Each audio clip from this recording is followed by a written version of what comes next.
ইয়াৰ প্ৰতিবাদত নিখিল বড়ো ছাত্ৰ সন্থাই ন্যায় বিচাৰি एबसुआ जास्टिस नागिरनानै 22 मे तारिखआव जोङो जिल्ला लेभेलाव रेलि खालामनो समना होदों 27 मे तारिखे दुधनৈত আমি সকলো জাতীয় দল সংগঠন একেলগে মিলি পেলাই ন্যায় বিচাৰি আমি প্ৰতিবাদ ৰেলি কৰিছোঁ আৰু আহি নিৰ্বাচন শেষ হৈ গ'ল পদক কন্দা উকুলি গ'ল ইয়াৰ পিছত আমি ভাবিছিলোঁ সরকারে কিবা নহয় কিবা একটা পদক্ষেপ লব সরকারা মাবা নহয় মাবা मोनसे একশন বা বিনি সায়াव ব্যবস্থা লাগেন কিন্তু ইয়ার মাজতে আমি দেখিবলৈ পালো যোৱা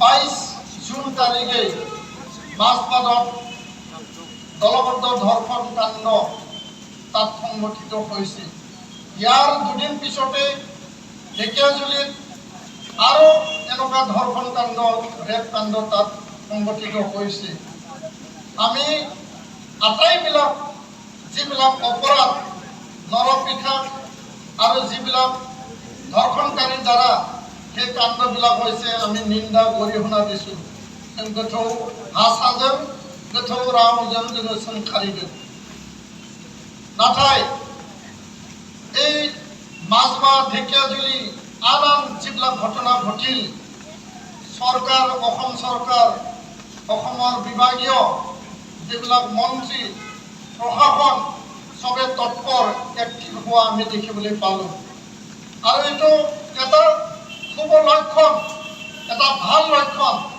ঘটনা হৈছে ধৰ্ষণ হৈছে ইয়াক লৈ প্ৰশাসন আৰক্ষী জিলা প্রশাসনে একশন লৈছে মন্ত্রী উপস্থিত হয়েছে ডিজিপি উপস্থিত হয়েছে এটো আমি ভাল পাইছো আমি ওয়েলকাম জানাইছো কিন্তু আমার দুঃখ আমার ক্ষোভ আমার প্রতিবাদটো হল দুধনৈ কাণ্ড তাত এজন মানুহ জীবন গল সাসে মানসিয়া থৈবাই দুগৰাকী কিশোৰীক অন্যায় বৰ্বৰভাৱে বৈশাখু চাই যোৱা সময়ত ধন আলি আৰু তেওঁ সহযোগী সকলে যি ধন আলি নেকি অলৰেডি ক্ৰিমিনাল কেস আছে তাৰ যিগৰাকী ব্যক্তিয়ে ৰাস মেলা সময়ত এগৰাকী কিশোৰীক বলৎকাৰ কৰিছে আৰু ইয়াৰ পিছত জেলৰ পৰা ৰেহাই বেলত আহি পুনৰ সেকেন্ড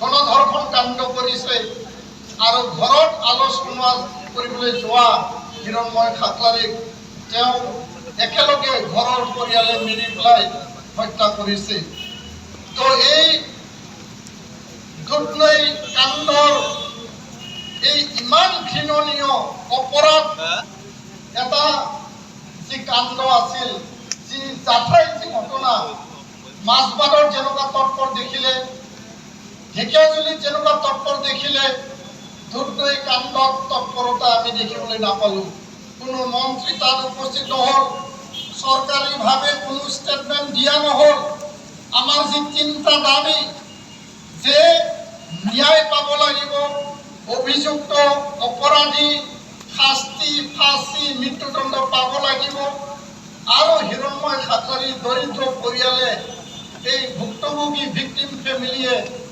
সাহায্য প্ৰদান কৰিব লাগে আৰু দুইগৰাকী কিশোৰীক নাবালিকা এই পৰিয়ালকো সাহায্য প্ৰদান কৰিব লাগে কিন্তু সৰকাৰখনে কিয় নীৰব হৈ থাকিল কিয় গুৰুত্ব প্ৰদান নকৰিলে আৰু কিয় অন্যায়ভাৱে আমাক বৈষম্য কৰা হল আমাক কিয় অন্যায় কৰা হল সেই কথাটো লৈ পেলাই আমি অতিকে দুখ পাইছো আৰু খুব গুজাৰিছো ইয়াৰ কাৰণে আমি উপায় নাপাই যোৱা 24 জুন তাৰিখে পুনৰ আমি আন্দোলনত নামিলো আমি জুই লৈ জোৰ লৈ সমদল আমি উলিয়ালো আৰু এই সমদল উলিয়াৰ পিছত সৰকাৰেৰ তথাপিও কোনো গুৰুত্ব নাই যেবে গুৰুত্ব হোৱাকৈ যায়নি থাকায় পুনৰ আমি যোৱাকালি আৰু আজি দুদিনীয়া প্ৰতিবাদী ধৰ্ণা এই কাৰ্যসূচীত আমি বহিবলৈ বাধ্য হলো আৰু এই প্ৰতিবাদৰ দ্বাৰা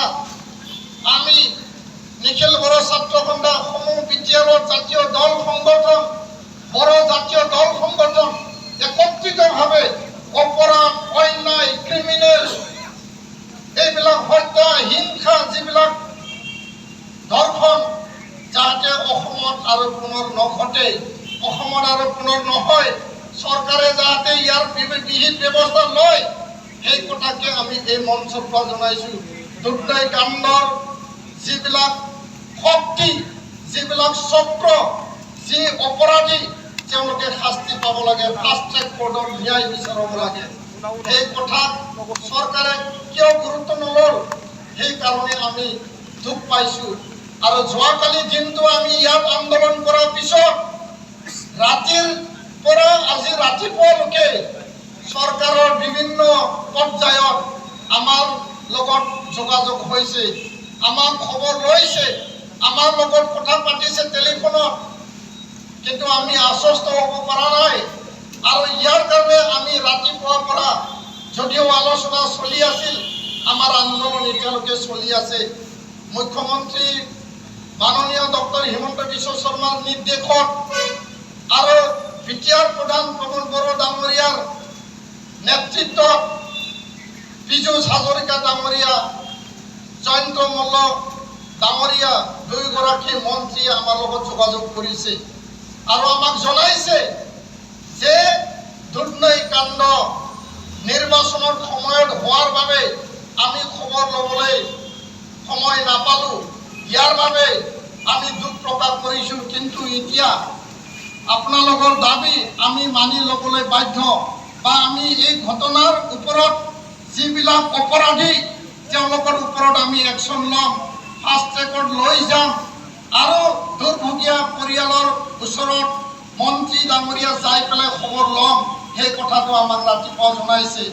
কিন্তু এতিয়ালৈকে আমি আশ্বস্ত হ'ব পৰা নাই, কাৰণ যেতিয়ালৈকে মন্ত্ৰী ডাঙৰীয়াই দুৰ্নৈত উপস্থিত হৈ সশৰীৰে কথাখিনি ব্যক্ত নকৰে, আমি আন্দোলন প্ৰত্যাহাৰ কৰিব, आंदोलन स्थगित राखिबो ना जों आंदोलनखौ कन्टिनिउ खालामगोन बे बाथ्राखौ दाबो जों बुंनो हानाय थासारियाव फैयाखै।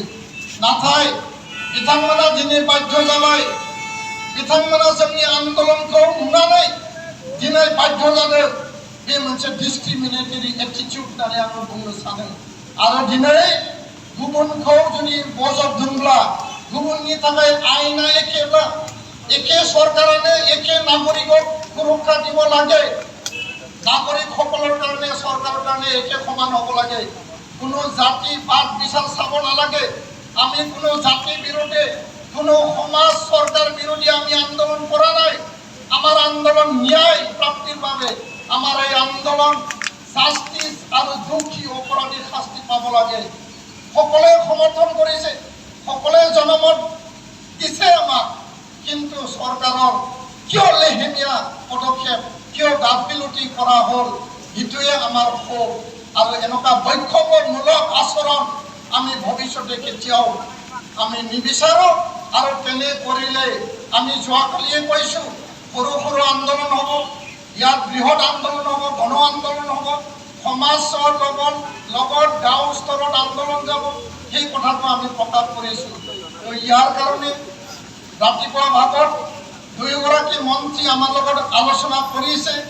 মন্ত্ৰী ডাঙৰীয়া এতিয়া ধুবুৰীলৈ যাই আছে বুলি আমাক খবৰ আহিছে।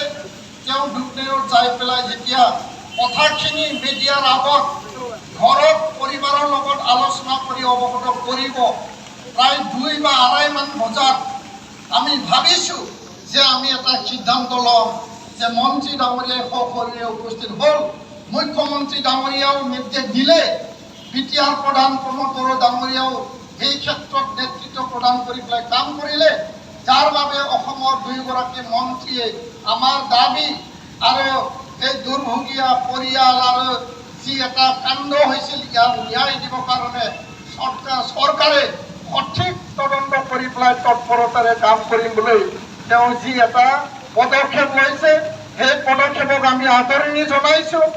আৰু অলপ পিছত আমি ধৰ্ণা কাৰ্যসূচী আমি কণ্টিনিউ কৰি পেলাই যেতিয়া তেওঁ উপস্থিত হ'ব, আমাৰ ধৰ্ণা আমি কিছু দিনৰ কাৰণে আমি স্থগিত ৰাখিম।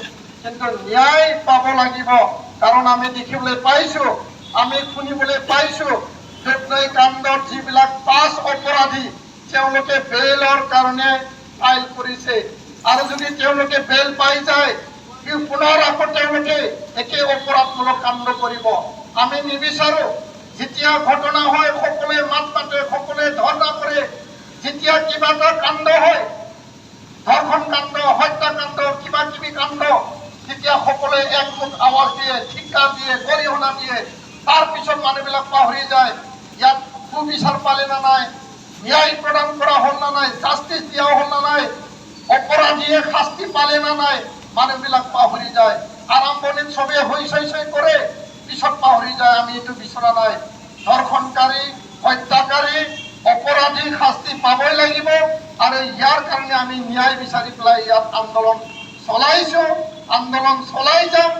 আৰু চৰকাৰৰ এই পদক্ষেপক আমি আদৰণি জনাইছো, আৰু ইয়াৰ এই পদক্ষেপক আমি ধন্যবাদ দি পেলাই ভৱিষ্যতৰ আমাৰ আন্দোলন কিছু দিনৰ বাবে আমি স্থগিত কি ধৰণে ৰাখিম আমি 2 বজাৰ পিছত সকলোকে অৱগত কৰিম।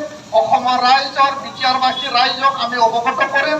আৰু আজি আপোনালোকে যি ধৰণে ইয়াত একেলগে আহিল, যোগদান কৰিলে, মই পুনৰ গাসैबो हारि माहारिनि आफादफोरखौ সকলো আমাৰ বিটিআৰ অৰ্গেনাইজেশ্যন দল সংগঠনক আমি ধন্যবাদ জনাইছো। আমি ইয়াত এনে অহা নাই, আমি ইয়াত কোনো ফূৰ্তি কৰিবলৈ আন্দোলন কৰিব অহা নাই। আমাৰ মনত দুখ আছে, আমাৰ মনত ক্ষোভ আছে। সেই ক্ষোভটো লৈ ন্যায় প্ৰাপ্তিৰ বাবে আমি আহিছো। আৰু ভৱিষ্যতে যিকোনো ঘটনা হ'লে চৰকাৰৰ পদক্ষেপ যাতে কোনো কাৰণত লেহেমীয়া নহয়,